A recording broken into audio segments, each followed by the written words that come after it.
De acuerdo, buenas tardes. Muchas gracias a la asociación por la plataforma. El día de hoy vamos a tener una pequeña charla acerca del trasplante de médula ósea y los retos derivados de la diversidad inmunogenética en México.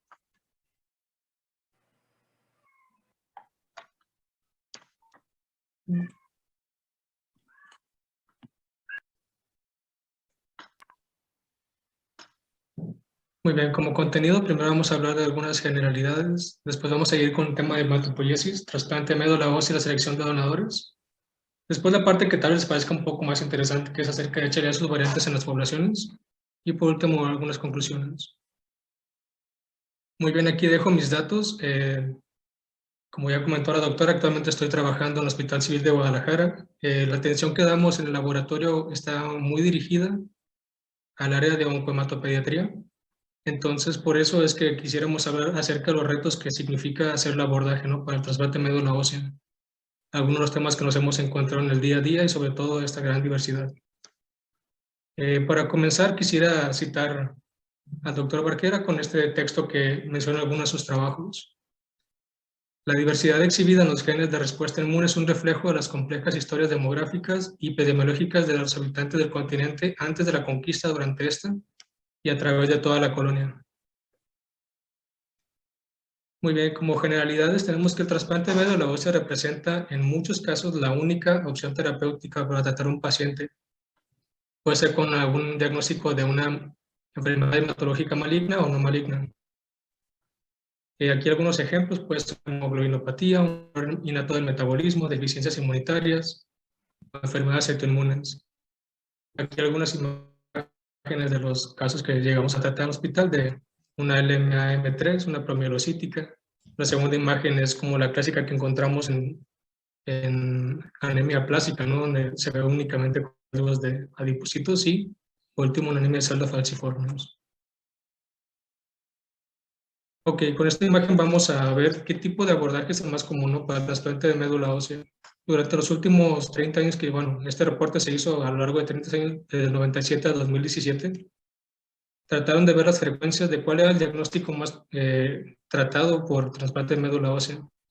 Podemos ver que la mayor parte lo ocupan las leucemias mieloides agudas, las crónicas, los trastornos mieloproliferativos y la LLA. Si se fijan únicamente con esos 4 diagnósticos, casi completa o 3/4 partes de todos los abordajes para trasplante de médula ósea. Una muy pequeña parte se aborda para enfermedades no malignas. Y bueno, las proporciones se han mantenido muy similares a lo largo de los años. Pero, ¿qué tipo de células es las que vamos a elegir para poder hacer el trasplante de médula ósea? Aquí comenzamos primero con, en el cigoto tenemos células que son totipotentes o totipotenciales, que tendrán la capacidad de dar origen a cualquier estructura del organismo, incluso las externas, por ejemplo, la placenta. Cuando entramos con células pluripotentes, sabemos que pueden dar origen a cualquier célula del organismo del individuo, pero no las que son externas, como el cordón o la placenta. Las que vamos a emplear para el trasplante son las células multipotentes. Estas células, como sabemos, tienen la capacidad de dar origen a cualquier célula, pero del linaje hematopoyético, no del resto de las estructuras del cuerpo. Una característica muy importante para la elección de este tipo de células son estas dos cualidades que tienen los stem cells. La primera es la diferenciación. Como ya comentamos, estas tendrán la capacidad de dar origen a cualquier célula del linaje hematopoyético. Y la más importante de todas es la autorrenovación, ya que ocupan únicamente el 0.01% de las células que están en nuestro organismo. Entonces es esencial que estén autorrenovando para que puedan dar sustento a toda la producción. ¿Qué tipo de trasplante es el que se elige? Tenemos primero los que son sigénicos. Es cuando tenemos individuos que son genéticamente idénticos. Los alogénicos, que son los más comunes, son diferentes en cierto grado. Tenemos los autotrasplantes. Estos se suelen elegir cuando no existe un posible donador. Entonces, bueno, hacemos la extracción de las stem cells, se van a preservar fuera del organismo, se va a dar un tratamiento muy alto de quimioterapia para tratar de eliminar las clonas, y después se vuelve a recetar las stem cells tratando de recuperar toda la producción. y basar los trasplantes que obviamente no aplican para este caso. Cuando hacemos el trasplante, nuestro principal reto es tratar de evitar la enfermedad de injerto contra huésped o contra hospedero. Y bueno, aquí tenemos que la inserción de células a la médula ósea va a tener un reto especial porque esto va a implicar no solamente la entrada de stem cells, sino también la entrada de antígenos que no son propios al contexto inmunitario al cual se están migrando. Entonces, esto principalmente desencadenaría una respuesta autoinmune, que es la que conocemos como enfermedad de injerto contra huésped. ¿Quién es la encargada de esta respuesta? Bueno, sabemos que una de estas es el sistema ABORH, pero también tenemos que tomar en cuenta, y esto es súper importante, el sistema menor de histocompatibilidad y sobre todo el sistema mayor de histocompatibilidad. En Estados Unidos, el candidato ideal para un trasplante es un donador que sea compatible relacionado. En su estadística esto ocurre en un 30-25%. Y bueno, el éxito de un trasplante va a depender del grado de compatibilidad que tenga en la tipificación de HLA el paciente y el donador. Entrando con el complejo mayor de compatibilidad, vamos a hablar sobre HLA. Entonces, el HLA se ubica en el brazo corto del cromosoma 6, en 6p213. Y bueno, aquí podemos ver, está densamente poblado por múltiples genes, alrededor de 400 genes que van a estar ocupando 4 millones de pares de bases, y estos van a ser los responsables de la mayor diferencia inmunogenética que hay entre poblaciones y entre individuos de cada población. Aquí tenemos únicamente una imagen para ejemplificar. En el segmento más telomérico de la región del complejo mayor de su compatibilidad tenemos a los que van a codificar para clase 1. Lo veríamos de esta manera, ¿no? Es únicamente un gen que va a estar codificando para la cadena alfa 1 y 2. Esta parte será la interesante, el surco de unión para péptidos. Y en el caso de HLA de clase 2, lo tenemos en una región más centromérica. Siempre va a estar codificado por una cadena alfa y una beta. Y bueno, aquí entre los dos segmentos se formará el surco de unión, aunque siempre recordemos que la parte que nos resulta más interesante para saber el riesgo de rechazo es la cadena beta. Ahora, ¿cómo podríamos tipificar las variantes que tiene HLA en cada individuo? Al principio lo hacíamos con técnicas serológicas. En este caso, lo que íbamos a buscar en la proteína de superficie, el tipo de células que íbamos a utilizar eran linfocitos vivos de sangre periférico ganglios. Y al final lo que obtenemos es el fenotipo de HLA. O sea, lo que vamos a ver son antígenos. Cuando hacemos un abordaje molecular, necesitamos trabajar con DNA. Este puede ser obtenido de material biológico, pueden ser células vivas o muertas o tejidos. Y al final lo que vamos a obtener entonces son los genotipos de HLA, entonces son las variantes alélicas. ¿Cómo obtenemos entonces un resultado molecular? Bueno, tenemos varias estrategias según la resolución que se requiera. Lo primero sería, en caso de la baja resolución, tenemos la técnica que se llama SCP. Vamos a hacer un gel que va a tener múltiples pocitos. Aquí la única desventaja es que tendríamos que correr un gel por paciente por prueba. Entonces, bueno, ya se imaginarán el reto que significa no estar trabajando con un gel por paciente cada vez que se intenta hacer la tipificación. También tenemos la técnica que es por SCO, que vamos a obtener una resolución media o baja. Utiliza la tecnología Luminex, que si han trabajado con ella, puede ser de 100 o de 200 perlitas con las que vamos a estar trabajando. Trabaja con unas perlas que tienen una fluorescencia que vamos a estar estimulando según las pruebas. Y bueno, aquí la ventaja es que podemos hacer cada variante, cada gen, perdón, que vamos a investigar en un pocito diferente. Entonces, en la placa 96, pues podemos correr múltiples pacientes.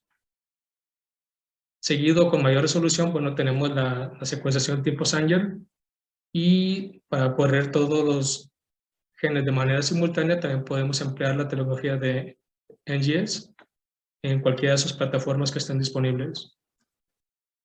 Al final, dependiendo de la técnica que estemos utilizando, es cuánta resolución vamos a encontrar. Esa será la nomenclatura clásica para poder nombrar cada variante de HLA. Este es únicamente un ejemplo. Aquí primero vamos a encontrar el nombre del gen, en este caso es el DR beta 1. Si utilizamos una técnica molecular, siempre va separado por un asterisco seguido del grupo alélico. En este caso un 0,3, siempre va separado por 2 puntos. Los siguientes 2 dígitos indican la proteína HLA específica. 2 puntos, los siguientes 2 dígitos indicarán el polimorfismo no codificante. 2 puntos, seguimos con los polimorfismos del intrón. Y por último se pueden agregar sufijos que van a indicar si hay algún cambio de expresión u otras variantes. Bueno, aquí el tema es qué tan diverso. Ya hablamos que es una región muy densamente poblada por genes, en el complejo mayor histocompatibilidad ya hablamos de que es muy polimórfico el HLA, pero ¿qué tanto es? Este reporte es de enero del 22, quiere decir que mañana cambiarán estas frecuencias, entonces esto únicamente es útil hasta hoy. El total que tenemos son 32.897 variantes reportadas. Y bueno, aquí para poder ejemplificarlo lo señalé como en un color rosa, las que son consideradas muy polimórficas. La que es más polimórfica de todos sabemos que es el HLA-B. Tiene reportado hasta el día de hoy 8.756 variables. En color verde tenemos los que están representados como muy polimórficos, que es para DQ beta 1 y el alfa. De aquí tenemos en color azul representados que son oligomórficos, que es únicamente la alfa de DR alfa, perdón. Y por último tenemos que son monomórficos, que son los que tenemos aquí. Esto nunca los mencioné porque realmente no están codificados por HLA. Bueno, habrá que tomar en cuenta ciertas características que tiene HLA. Primero tenemos que es codominante. Entonces, tomando esto en cuenta, vamos a ver primero la poligenia. Como ya mencionamos, este está compuesto por las opciones que ya comentamos de HLA. Aquí para ejemplificar únicamente en los de clase 1 tenemos la variante A y B y C. Entonces obviamente aquí vemos como que están pareados. Pero aparte, cada una de estas variantes va a ser polimórfica. Entonces, cada variante alélica puede estar nombrada diferente, ¿no? En este caso estoy ejemplificando únicamente para HLA-B, un 25 y un 0,3. Pero al final hay que tomar en cuenta que todo esto va mezclado. Entonces tenemos combinado que son poligénicos y polimórficos, además de que ser codominantes. Por eso es que es muy complejo abordarlo. Ahora, con el paso del tiempo, el cambio de técnicas para hacer la tipificación molecular ha incrementado también la posibilidad de encontrar nuevas variantes. En esta gráfica podemos ver en color verde claro las variantes que son para clase 1 y en color oscuro las que son para clase 2. Desde el 87 hasta el 2021 podemos aquí ver cómo va incrementando año con año la cantidad de variantes que son reportadas. Por eso les comentaba que hasta el día de hoy tenemos todas estas variantes, pero el día de mañana van a cambiar. Cada 3 meses está actualizando esta base. Ahora tenemos cómo es la herencia de los haplotipos del sistema de HLA, porque esto es muy importante. Estos se heredan en bloque, por eso es que los vamos a estar nombrando de aquí en adelante como haplotipos de HLA. Entonces, esto obviamente es nada más un ejemplo. Cada padre va a estar heredándonos un haplotipo a sus hijos, y entonces podemos tener por cada evento 4 combinaciones posibles. A la hora que buscamos entonces un donador dentro de la familia, tenemos un 25% de probabilidad de encontrar un donador si únicamente tiene un hermano, el paciente. Si tiene 2 hermanos, incrementará 43.7, con 3 hermanos será 57.8, con 4, 68.4 y así de aquí en adelante. Ahora, esto variará según las poblaciones, que esto es lo interesante, ¿no? Cuando queremos entrar con la inmunogenética. Bueno, aquí este es un reporte para pacientes menores de 20 años. Aquí está representado en estas barras, iniciando con el color azul, cuando tenemos un match de 8 de 8. Bueno, comúnmente para HLA buscamos mínimo 4 genes, ¿no?, que estén involucrados. De estos, como sabemos, son las 2 variantes alélicas, entonces por eso es que van a ver aquí 8 de 8, quiere decir que investigaron una tipificación de 4 variantes de HLA, 4 genes de HLA y sus variantes. Entonces, lo ideal sería tener un match 8 de 8, que sería representado aquí en azul. Si tenemos 7 de 8 está aquí como en color rojo y así va disminuyendo. Entonces, aquí lo interesante es un reporte de Estados Unidos. Según el origen étnico que tengan. Entonces tenemos aquí separado, voy a mostrar los que son como un poco alarmantes o llamativos. Primero tenemos que si tienes una ancestría blanca y europea, tu posibilidad de encontrar un match 8 de 8 parece que es mucho más grande, de hecho es evidente que es mucho más grande que si tuvieras una ancestría de origen africano, o en el caso de los mexicanos, ¿no? Seguramente este cambiará cuando son adultos, pues vamos a ver. Resulta que la probabilidad de tener un match 8 de 8, que es el ideal, se mantiene independientemente de la edad para este estudio que reportaron en Estados Unidos. Entonces, cuando vemos este gráfico, podemos ver lo abismal que es la diferencia de encontrar el match ideal en esa población entre si tienes ascendencia blanca y europea o cualquiera de los otros grupos poblacionales que están descritos. Entonces, bueno, ellos lo que comentan es que deberían de ser una tipificación a donadores que sea mucho más variable, porque definitivamente no están representando a la población a la cual va dirigida. Ok, eso fue en el caso de Estados Unidos. Vamos a empezar entonces a hablar en el tema de América en general, ¿no? Y aquí tenemos una reconstrucción dirigida hacia nativos americanos. A ver si puedo.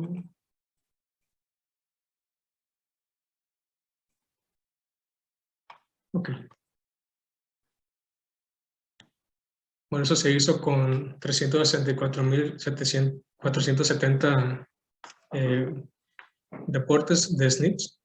Entonces, bueno, aquí lo que queremos ver es este árbol filogénico. Entonces, aquí vamos a dirigirnos sobre todo a la parte que está representada para Mesoamérica. Tenemos aquí entonces para encontrar estas variantes de mijes, zapotecas y mixtecas. Es muy complejo tratar de armar estos árboles por lo que habíamos comentado en la frase introductoria, ¿no?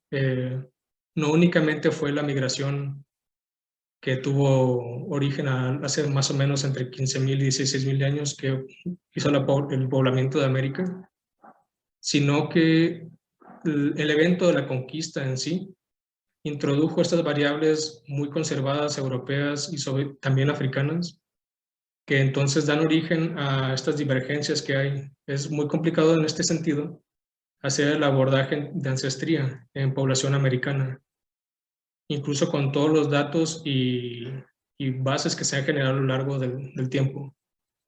Aquí, por ejemplo, resultaría muy interesante tratar de encontrar poblaciones que estén más cercanas a donde se dan los splits del árbol, pero vemos cómo se va abriendo. Y esto para ejemplificarlo en un mapa, aquí podemos ver entonces este color como beige en Sudamérica. Vamos a nombrarlo como si fuera la parte oriental. En este color rosado, la parte de Sudamérica que es occidental. Y este reporte tomó en cuenta Mesoamérica, que en realidad fue México. Entonces tenemos para entender el mapa estas tres regiones, ¿no? Beige, rosa y este color como verdecito. De aquí, para armar ellos tomaron en cuenta estos colores que vamos a ver aquí abajo. Primero comenzamos con el azul, que va a estar representando a la ascendencia europea. En color café, la ascendencia yoruba. En color verde claro, que es la ascendencia xavante. En color morado, la que es la guaraní. En color negro es la población mije. En este color que será como salmón, esta es la población Ima. Y bueno, en gris tenemos a los quechuas y en color verde oscuro tenemos a los quichuas. Teniendo esto en cuenta, entonces podemos ver, según estas tres regiones que habíamos definido en el mapa, cómo se van dispersando las poblaciones. Entonces aquí tenemos, por ejemplo, en el caso de los xavantes, una población que estaría conservada. En el caso de los mijes, una población que está casi conservada. En el caso de los Quechua, una región también estaría casi conservada y así para cada región no tendrán como este ejemplo de cuál sería el más conservado, pero vemos que la mayoría de las poblaciones en realidad hay una mezcla de todos estos grupos poblacionales. Y bueno, aquí para México lo interesante es, están tratando con 2 regiones geográficas, básicamente, 3 incluyendo la Maya. Y bueno, entre Zapotecas y Miques la distancia geográfica y poblacional pues es baja, y por eso vemos que son más o menos homogéneos. Y en los yaquis podemos pensar que fueran más relacionados con los pimas, pero vemos cómo está muy mezclado también con la parte mije y sobre todo europea, que no sería tal vez lo esperado, pero aquí está muy claro que hay una mezcla. Ahora, ¿esto cómo lo veríamos si estuviéramos hablando únicamente de México? Aquí tenemos entonces diferenciaciones entre grupos. Podemos entonces definir más o menos como ciertas regiones, ¿no? Según los colores que estamos viendo. Esto sería como que están más emparentados entre estas regiones geográficas en México. Hasta aquí no estamos hablando en HLA todavía, pero vamos a ver por qué tiene esto relevancia. Este abordaje en la parte de México podemos ver entonces en plots, también la representación. Aquí, como ya mencioné, es muy difícil tratar de trabajar con poblaciones que estén conservadas en Latinoamérica porque la mayoría tienen cierta mezcla poblacional. Pero aquí, bueno, para hacerlo un poco más sencillo, sería todos los variantes que sean africanas están en color verde, las europeas en color rojo, las que son azul oscuro serían representadas para seris, en azul claro para huicholes o wixárikas, en color azul intermedio sería para triquis. Aquí tenemos también la representación lacandón en color amarillo. Entonces, más o menos nos puede dar una idea según el área geográfica cómo está mezclado. Y cuando entramos a las áreas cosmopolitas como alguna ciudad, pues podemos ver difícil tratar de definir cuál es el origen poblacional de estos grupos. Pero bueno, a la hora de este clúster de los grupos de 6 zonas que ya hemos visto, aquí queda más o menos claro. Podemos ver cómo está este clúster de series que ocupa más la parte norte de México.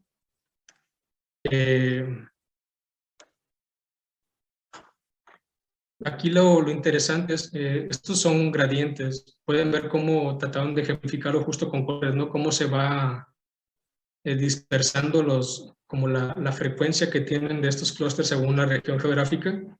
Y bueno, aquí lo interesante para este estudio sería que pueden definir 6 regiones que son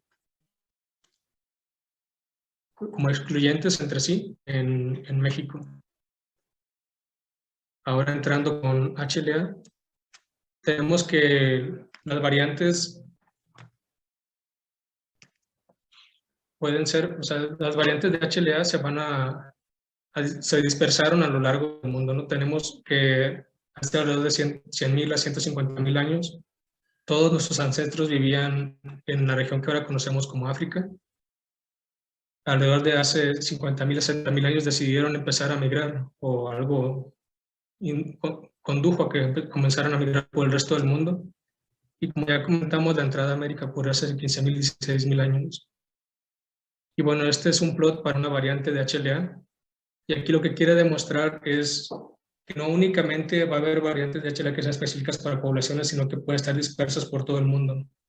Hablando para esta variante, va a estar representado en puntitos como color negro, cuando la frecuencia va de 0 a 10%, en color gris cuando va de 10 a 25% y en puntitos blancos cuando es 25 y tiende al 100%.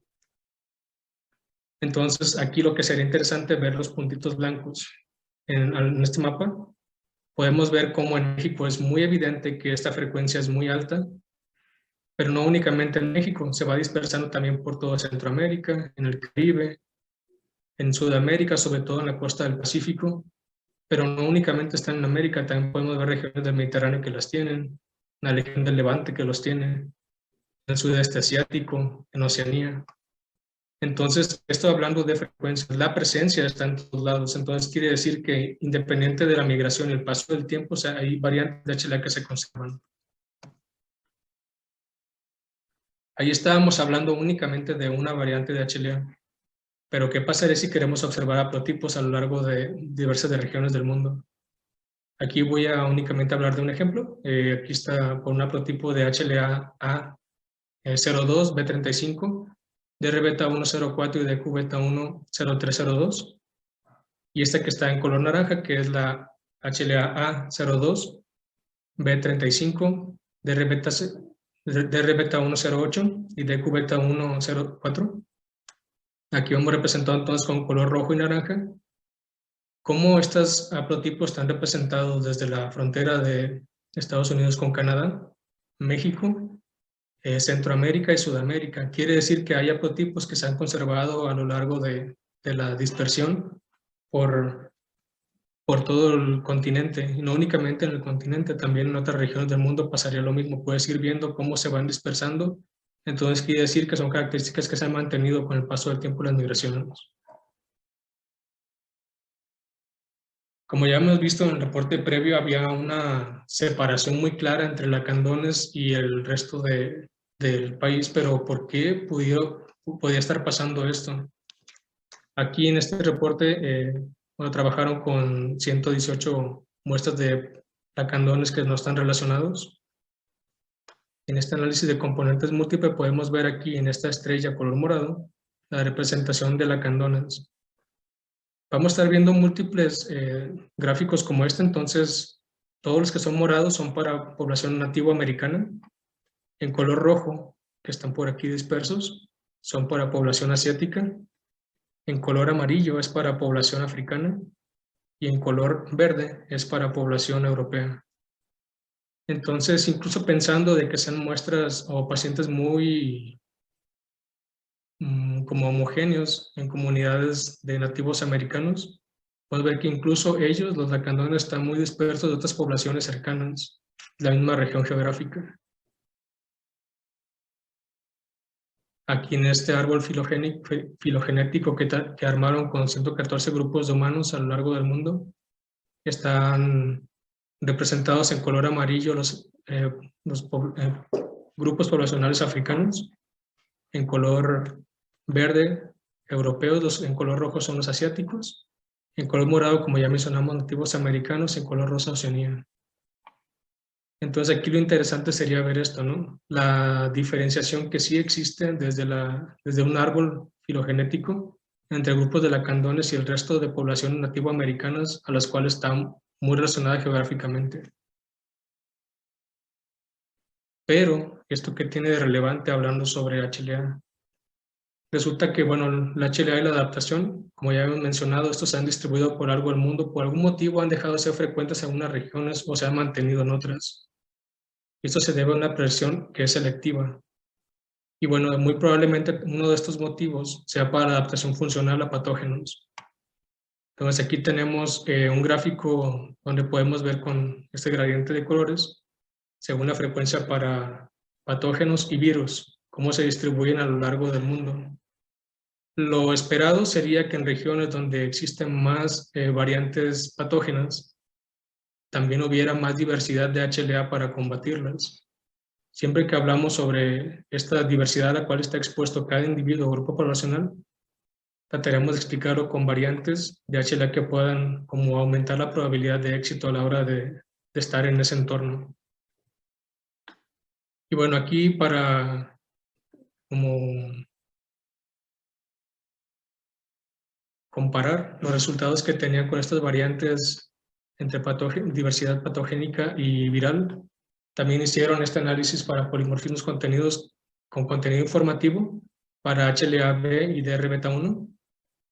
Y bueno, aquí también mostraron con este gradiente de colores regiones del mundo donde fueran más polimórficas estas variantes.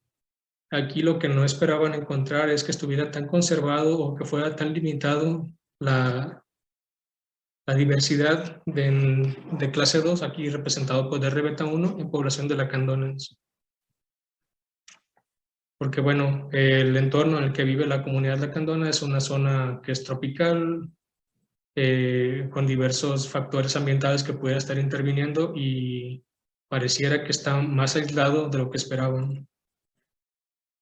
A la hora que vemos el HLA y sus frecuencias haplotípicas en México y Latinoamérica, podemos ver entonces en reportes como este que hizo el doctor Arrieta Bolaños. Vamos a comenzar algunas poblaciones. Aquí posiblemente mucha gente cuando piensa en Brasil pensará que tal vez las proporciones de ancestría africana estarían mucho más altas. Aquí vamos a ver representado en un color gris oscuro la ancestría nativo americana, en color gris intermedio la ancestría africana y en color gris claro la europea. Por ejemplo, aquí vamos a ver en población de Paraná de Brasil, el porcentaje que tiene de representación europea es muy alto. Bueno, esto es esperado porque es en el sur de Brasil. Sabemos que hubo una migración muy alta de población europea a esta zona. Aquí vamos a ver entonces también un ejemplo para Chile.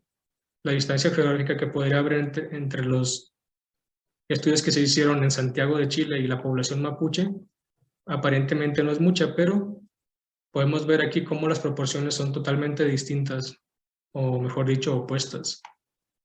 Mientras en la población mapuche la proporción de nativo americana es la que predomina con 61%, en una población mestiza como la que conocemos en Santiago de Chile sería de 67%. Aquí el caso de Ecuador me parece muy relevante comentarlo. Según la región que fue analizada, ellos lo dividieron por la zona costera, la zona de los Andes y la zona de las Amazonias. Entonces, las proporciones van cambiando según la región que se está analizando. Y esto para un país que podríamos pensar que es relativamente pequeño, pero vemos que la diferencia geográfica es muy relevante para definir la diversidad de HLA que hay en esta región. Y bueno, en este reporte también mencionan a Ciudad de México. Las proporciones entonces, como se había visto en otros reportes previos, también está conservada para la mayoría, la mayor representación está dirigida a nativo americano en 62%, 29% para europea y una representación únicamente 9% para africano. Pero bueno, ese reporte únicamente estaba tomando en cuenta Ciudad de México. Ahora, ¿qué pasa cuando vemos este reporte que es para todo México y sus variantes haplotípicas en HLA? Habíamos visto que en un reporte previo por SNP habían representado a México como en 6 regiones. Bueno, aquí, tomando en cuenta los haplotipos de HLA, podemos ver una división de 4 regiones como muy bien definidas en México. Tenemos primero el noreste, que está representado por esos estados. Luego tenemos el resto del norte junto con occidente para representarlo en una segunda región. Todo el centro representado por todos esos estados y bueno, el sudeste y la parte de Yucatán, que formarían la cuarta región. Aquí podemos ver entonces representado eso que vimos en el mapa en un análisis de componentes múltiples. Para armar esos haplotipos hicieron, tomaron en cuenta las variables de HLA-B y de RBeta1. Entonces aquí podemos ver cómo se va dispersando la población de México y cómo realmente es muy heterogénea. Aquí me llama mucho la atención porque obviamente trabajo con población de Jalisco. Pensar que Jalisco sea mucho más parecido, por ejemplo, a Baja California que a otros estados que son colindantes. Por ejemplo, aquí tenemos a Guanajuato. La distancia que hay es mucho más grande que la que vemos con estados como Baja California, ¿no? Entonces quiere decir que hay mucho más similitud entre estos dos estados a pesar de la diferencia o la distancia geográfica que existe. Y bueno, imagínense que estemos intentando buscar un donador para una persona de Chihuahua que está representada aquí, en un banco que sea más parecido a la Ciudad de México o a Tlaxcala, que está mucho más representada por variantes de haplotípicas de nativo americano. Entonces, bueno, el reto viene desde aquí. Ya lo vimos entonces en un mapa, lo vimos en análisis de componentes múltiples, ahora la tabla. Entonces, aquí están todos los estados analizados en cada eje. Mientras más tienda a color rojo, quiere decir que son más parecidos entre sí. Obviamente aquí Baja California contra Baja California, obviamente la frecuencia es. Pero mientras más tienda a amarillo, quiere decir que son más o menos parecidos, y mientras más tienda a color blanco, es que no tienen mucha relación en haplotipos entre ambas regiones. Entonces aquí podemos ver la diferencia. Habíamos visto en múltiples estudios que Yucatán y la península son muy heterogéneos al resto del país, pero ¿qué tanto? Entonces aquí vamos a ver esta columna que va representando a Yucatán, la vamos a comparar contra Baja California, por ejemplo. En el primero, la distancia geográfica es enorme entre ambos estados, pero no únicamente eso, también la distancia o la diferencia protípica de HLA entre ambas regiones es muy grande, que hace que no se parezcan casi en nada en ambas regiones. Y bueno, esto aplicaría para cada estado que ustedes quieran analizar. Entonces, con esto podríamos darnos idea de qué estrategia tendríamos que seguir para tener una mayor probabilidad de éxito en la búsqueda de un donador para un trasplante de médula ósea. Este ejemplo es muy interesante, es un reporte que hizo la doctora Bravo Acevedo. Ella trabaja en el Hospital de la Raza. Entonces, bueno, aquí nos muestran esta tabla, tomando en cuenta HLA-A, HLA-A, B y DR beta 1, la probabilidad de que hay de encontrar un donador desde el banco de cordón. Recordemos entonces que no únicamente el donador puede venir de un relacionado. Aquí lo interesante es cuando tenemos bancos de cordón, pueden servir para cualquier persona que esté buscando el trasplante de médula ósea. Bueno, aquí tenemos representado en cuadritos color rojo los haplotipos que estaban presentes en muestras del banco de cordón, pero que no estaban en pacientes. O sea, aquí no había un match posible, que son todos los cuadros rojos y vemos cómo ocupan gran parte de esta imagen. Los haplotipos que estaban en pacientes, pero no en cordón, están representados aquí en azul. Y bueno, el que siempre estamos buscando, ¿no? Que esté presente tanto en el paciente como en el cordón está representado con morado. Y cuando tiende el haplotipo de A, B y de R beta 1 es mayor a 2%, está representado en negro, que es un menor por ciento. Entonces lo interesante de esta imagen es lo alarmante que puede ser tener muestras de cordón que nos pueden estar ayudando para hacer un trasplante, pero que no vamos a encontrar match. ¿Por qué está pasando esto? A la hora que vemos entonces en su reporte de este análisis de componentes múltiples, otra vez se hizo una separación por poblaciones, voy a mencionarla otra vez. Aquí en color verde vemos la ancestría que es europea, en color amarillo la ancestría africana, en rojo la ancestría asiática, en morado toda la ancestría de nativos americanos, y aquí en azul vemos la representación de mestizos mexicanos. Entonces, bueno, aquí está en esta estrellita color como amarillo, los pacientes que han acudido para hacer la tipificación de HLA al Hospital de la Raza. Y vean la distancia que hay para las muestras que están en el banco de cordón. De hecho, aquí los ponen como un color morado porque se parecen mucho más a la población nativa americana que a una población mestiza a la cual está dirigida. De hecho, vemos cómo está muy emparentada con la población mestiza de Puebla.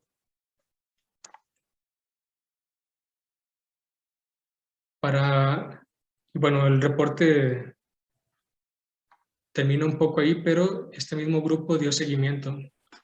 A la hora de hacer la tipificación de HLA en Ciudad de México, vean cómo aquí las proporciones van cambiando en una misma ciudad. Tenemos entonces aquí representado la región del centro y los 4 puntos cardinales que está tomando en cuenta este artículo para representar cómo se distribuye la población de México y sus variantes hapotípicas de HLA. Resulta que para este banco de cordón, como ya vimos, están tomando muestras de pacientes que tal vez tengan, o mejor dicho, no tal vez, se sabe que tienen ancestría relacionada con nativo americano, pero ¿por qué podría ser esto? Tratan de explicarlo de esta manera. Muchas de las muestras tomadas posiblemente eran de población que está migrando y sobre todo llegan al norte de Ciudad de México. Aquí vemos entonces la representación. De este gráfico es muy alta la representación de nativo americano, pero los pacientes se encuentran en el centro.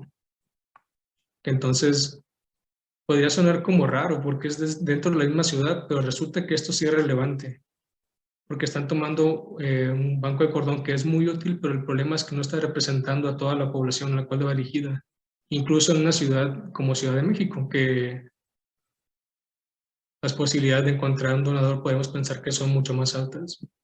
Entonces lo mismo, que había pasado con el reporte de Estados Unidos, ¿no? Habrá que tomar más muestras que sean diversas. Y bueno, el cordón obviamente es un tema.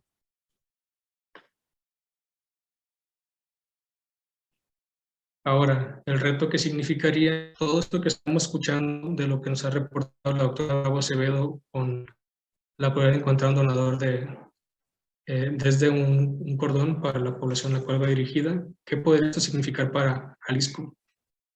Este es un reporte que se hizo en más de 1,000 pacientes en sus variantes de haplotípicas de HLA.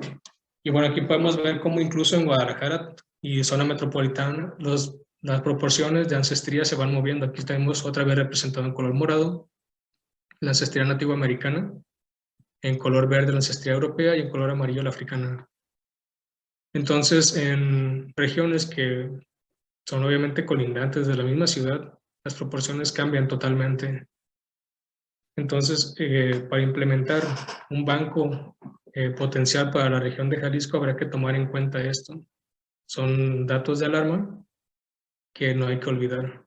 La diversidad está presente en todos lados. Este es únicamente un ejemplo. Esta es una de las primeras familias que tipificamos en el hospital por NGS. Aquí lo que hicimos fue aumentar la resolución, ¿no? Cuando vimos las técnicas que había para la tipificación molecular de HLA, vimos que también estaba técnica de secuenciación masiva. Bueno, esta fue una de las primeras familias que hicimos. Obviamente no voy a mostrar las variantes, pero aquí para armar los haplotipos, cuando te da el resultado del equipo, hay que ver, tú tienes que armar, lo ideal siempre es tener uno de los padres, de preferencia los dos, para poder armar los haplotipos. Ya que tienes tu haplotipo, vas haciendo la segregación por el resto de la familia. Aquí lo interesante fue que únicamente encontramos un donador probable, a pesar de que tenía 5 opciones de hermanos. Ya vimos que las posibilidades de encontrar un donador dentro de la familia incrementan con la cantidad de hermanos, y bueno, aquí únicamente uno de los 5 fue posible.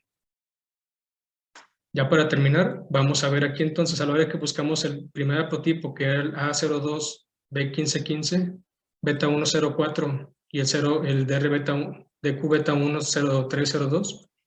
Vemos cómo está reportado en todos estos reportes de frecuencias previos. A la hora que lo vemos en un mapa, sería únicamente casi representado por México y algunos países de Centroamérica.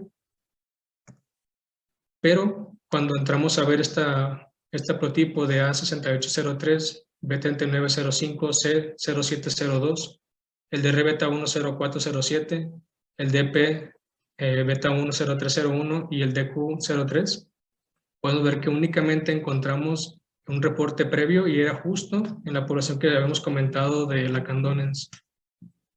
No olvidar que este reporte se hizo apenas en el 2020. Cuando vemos en un mapa en todas las regiones del mundo donde se ha reportado este haplotipo, pues vemos que únicamente hay un reporte, y es aquí en la región de lacandonens. Entonces, bueno, no quitemos el ojo de que este reporte es muy reciente. Muy probablemente, si bajamos la resolución con la cual estamos buscando este haplotipo, vamos a encontrar otros reportes previos que han contenido esto, ¿no? Pero aquí, como nosotros tenemos la alta resolución y este reporte también lo tenía, pues bueno, aquí encontramos ese match. No hay que quitar de vista la posibilidad de que algunos reportes previos también lo contuvieran. Y bueno, ya para concluir, tenemos que los mecanismos evolutivos y adaptativos de HLA han generado toda esta diversidad que ya vimos en poblaciones de todo el mundo, y haciendo que cada grupo tenga un perfil distinto que debe ser descrito para conocer sus frecuencias. Además, hay que conocer las frecuencias de HLA y sus haplotipos para poder entonces abordar el tema de trasplantes. Y bueno, las diferencias poblacionales que existen entre poblaciones mexicanas es una realidad. Y bueno, ya seguramente si han estudiado esto de HLA previamente, yo sí me tocaba encontrarme con esto de HLA de mexicanos. Escuchar eso es raro cuando piensas en toda la heterogeneidad que existe en el país. Y bueno, la ruta para lograr encontrar un donador de manera exitosa, pues bueno, ya vimos en el reporte de la doctora Bravo Acevedo en Ciudad de México, en el reporte de Estados Unidos, múltiples reportes también mencionan lo mismo. Es muy importante la cantidad de muestras tipificadas de potenciales donadores, pero más importante que sea diversa. Y bueno, esto para que pueda representar a poblaciones específicas. Y por último, bueno, gracias al trabajo de día a día que realizan diferentes centros de investigación y de tipificación de HLA para que se pueda tener este panorama que actualmente tenemos. Y bueno, gracias a todos los involucrados con reportes de HLA alrededor del mundo, porque son grupos que trabajan con bancos de cordón, como ya vimos, centros de tipificación, módulos de trasplante, pero también tenemos grupos que están trabajando desde la antropología y desde la antropogenética. Y al final todos estos resultados suman. Gracias.